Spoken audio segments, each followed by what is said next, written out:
नमस्कार। बढ़ते हैं अगले पाठ की ओर। पाठ संख्या 84। हम ग्रहों के नैसर्गिक या स्वतंत्र कार्यकर्ता जो हैं उनके बारे में चर्चा करते आ रहे हैं। इससे पिछले पाठ में हमने सूर्य के बारे में किया। सूर्य के नैसर्गिक कार्यकर्ता क्या हैं, वो कौन कौन सी बातें हैं जिनका आंसर देने से पहले हमें सूर्य का विचार करना होगा। इसी प्रकार आज जो हम चर्चा कर रहे हैं चंद्र की। चंद्र के नैसर्गिक या स्वतंत्र कार्यकर्ता क्या है, चंद्रमा किस भाव का स्वामी है, उसका फल कथन करेगा ही करेगा। जहाँ बैठा है उसका करेगा ही करेगा, परंतु उसके नैसर्गिक कार्यकर्ता या स्वतंत्र जो कार्य हैं उसको वो भी करने होते हैं। कब करने होते हैं ये दशा की बात है। जब दशा की बात करें आएगी तो हम वहाँ चर्चा करेंगे कि कौन सा ग्रह किसके अंतर्गत है और कैसा फल देता है, वो दशाओं की बात है। सो बढ़ते हैं इन शब्दों की ओर। कुछ एक शब्द जो मैंने लिए हैं, आप और भी विस्तार जानने के लिए किसी भी ग्रंथ या किसी भी पुस्तक की आप सहायता ले सकते हैं। सबसे पहले मन। चंद्रमा मन का प्रतीक है, जैसे सूर्य आत्मा का। अगर मन से संबंधित कोई भी प्रश्न आता है, आपको महसूस होता है कि इस प्रश्न का संबंध मन मानसिकता मन से प्रभावित होकर जो ये काम हुआ होगा, तो आपको चंद्रमा के जो संदर्भ में उसको देखना होगा। उस प्रश्न के संदर्भ में चंद्रमा को देखना होगा कि उसकी स्थिति क्या है, युति क्या है, कहाँ का वो स्वामित्व है, कहाँ बैठा है। सुगंध। सुगंध की बात होती है तब भी चंद्रमा की ही चर्चा की जाएगी। रोग। रोग जलीय रोग, कफ, पित्त, वात, त्रिदोष, इसके बारे में हमने पीछे चर्चा की है। जितने भी कोल्ड एंड कफ के रोग हो गए उनके लिए चर्चा आएगी तो चंद्रमा का विचार करना ही होगा। पांडित्य। पांडित्य का मतलब है ब्राह्मण से क्या वो सक्षम है पांडित्य को निभाने में, जो ब्राह्मण के जो दायित्व हैं धर्म संबंधी या पूजा पाठ संबंधी अगर कोई प्रश्न आता है तो हमें चंद्रमा का ध्यान रखना चाहिए। आलस्य। चंद्रमा तीव्र गतिगामी है। क्या वो पीड़ित है, कहाँ का स्वामी है, किसके साथ है, तो उसके जानने से हमें ये भी पता चलेगा क्या आलस्य है तो चंद्रमा के कारण है। आलस्य के और भी ग्रहों के बारे में चर्चा करेंगे, तो चंद्रमा के बारे में भी हमें देखना होगा। अगर कोई इंसान आलस्य काम, ये मन पर डिपेंड करता है, हमारी मानसिकता पर डिपेंड करता है। अगर काम वासना की बात होती है तो चंद्रमा का विचार करना होगा, किसके संग है, कहाँ है। मिर्गी। मिर्गी का जिसे दौरा भी कहते हैं, उसके लिए चंद्रमा को देखना भी कितना पीड़ित है, कितना वो उसका मनोबल गिरा हुआ है, मानसिक तौर पर वो कितना पीड़ित है, तभी ये मिर्गी के दौरे पड़ते हैं। मानसिकता की बात होगी। जलीय पदार्थ। जल से जितने पदार्थ ही मोती, हीरा, जो भी जल से पदार्थ होते हैं, शंख, जल से प्राप्त होने वाले जो पदार्थ हैं उनके बारे में अगर चर्चा होती है तो मन की स्थिति को जानना होगा और चंद्र की स्थिति को जानना होगा। माफ कीजिए। चांदी।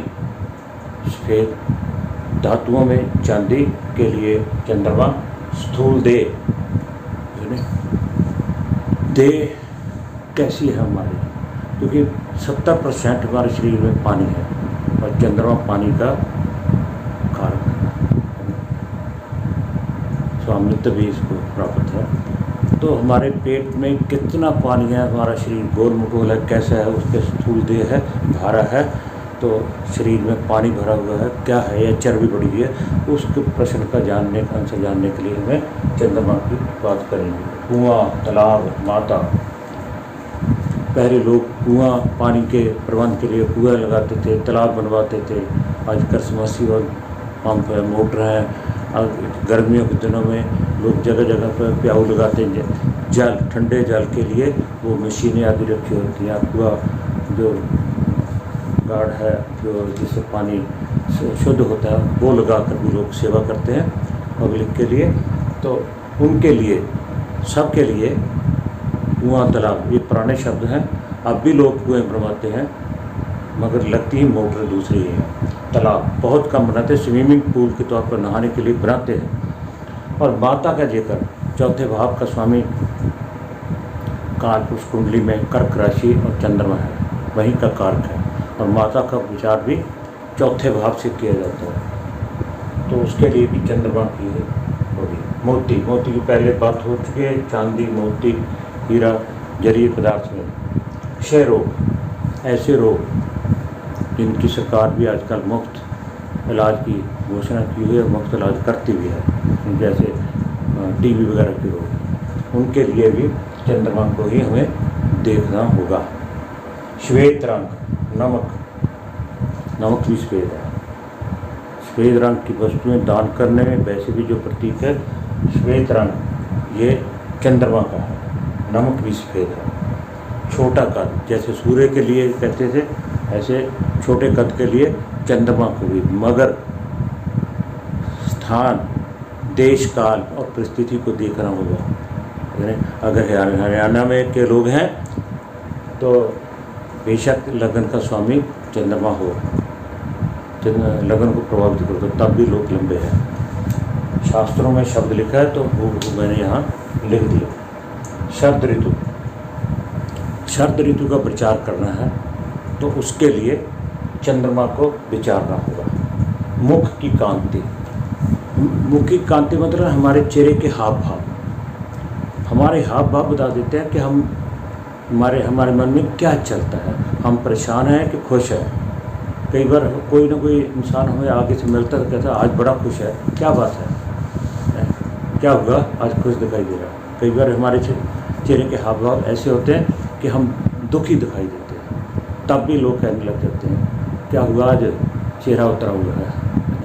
सो मुख की कांति जो है वो चंद्रमा बताएगा, चंद्रमा की कांति। अगर बलवान है तो खुश, पीड़ित है, इसके लिए यही नहीं, जन्म पत्र का D1 से ही नहीं, हमें गोचर भी देखना होता है, षटबल भी देखना होता है, चलित भी देखना होता है, बहुत कुछ देखना होता है। एट प्रेजेंट चंद्रमा किसके साथ है, क्या है। तो मुख की कांति के लिए भी चंद्रमा का प्रचार किया जाता है। शहद, शहद की बात आती है, शहद का कारोबार करना, कुछ करना है तो चंद्रमा का विचार करना ही होगा। हंसी मजाक, ये चंद्रमा की पोजीशन उसके बल पर डिपेंड करता है, वो दुखी रहता है कि हंसी मजाक करता है, उसकी बातों में कैसी भावना प्रकट होती है, हंसी मजाक की, उसके लफ्ज़ों में, बोलचाल में, तो वो बताएगा चंद्रमा। विद्वान, विद्वान का विचार करना है तो मन सबसे बड़ी बात है, आत्मा के साथ, सूर्य के साथ चंद्रमा को भी विचार होगा विद्वान की। व्यवसाय कैसा है, मन कमजोर या बलवान, व्यवसायी है या नहीं है, आप सब जानते हैं। व्यवसायी मन की स्थिति के अनुसार, मन की स्थिति कहाँ से पता चल गई, चंद्रमा से, वो उसकी मन की स्थिति क्या है। खान पीना, खान पीने के लिए भी चंद्रमा को उसका टेस्ट कैसा है, क्या चाहता है। दूर देश गमन, दूर देश गमन के लिए हमें चंद्रमा का विचार करना होगा। रक्त, जैसे सूर्य हड्डी, चंद्रमा रक्त, हमारे शरीर में खून तेज गति से चलता है और चंद्रमा भी सभी ग्रहों में तेज चलने वाला ग्रह है। तो इसलिए रक्त की बात आती है, रक्त के संबंधी कोई प्रश्न आता है तो हमें चंद्रमा का विचार करना ही होगा। जलीय जीव, जलीय जीव, जलीय जीव, जल से जलीय पदार्थ और जलीय जीव चंद्रमा से ही देख रहे होंगे। नर्म कपड़ा, चंद्रमा का नर्म कपड़े से संबंध है। जिसका चंद्रमा अच्छा है वो सॉफ्ट कपड़ा पहनने की उसकी आदत होगी। सो नर्म कपड़े के लिए चंद्रमा, सिल्की, नरम, रेशमी जो भी है उसको हम चंद्रमा से ही विचार करें। तो इस पाठ में इतना ही, और विस्तार से जानने के लिए आप ग्रंथों का अध्ययन कीजिए। बृहत होरा पराशर, उत्तर कलामृत, भारतीय ज्योतिष, C.V. रमन जी के लिखे हुए पुस्तकें हैं, उनमें जाइए, जाकर विस्तार से और शब्दों का भी चयन कीजिए। आपको सभी प्रश्नों का उत्तर जो चंद्र से रिलेटेड है वहाँ से जरूर प्राप्त होगा। मैं नहीं कहते यही, इसे बहुत विस्तार से आप और जान सकते हैं।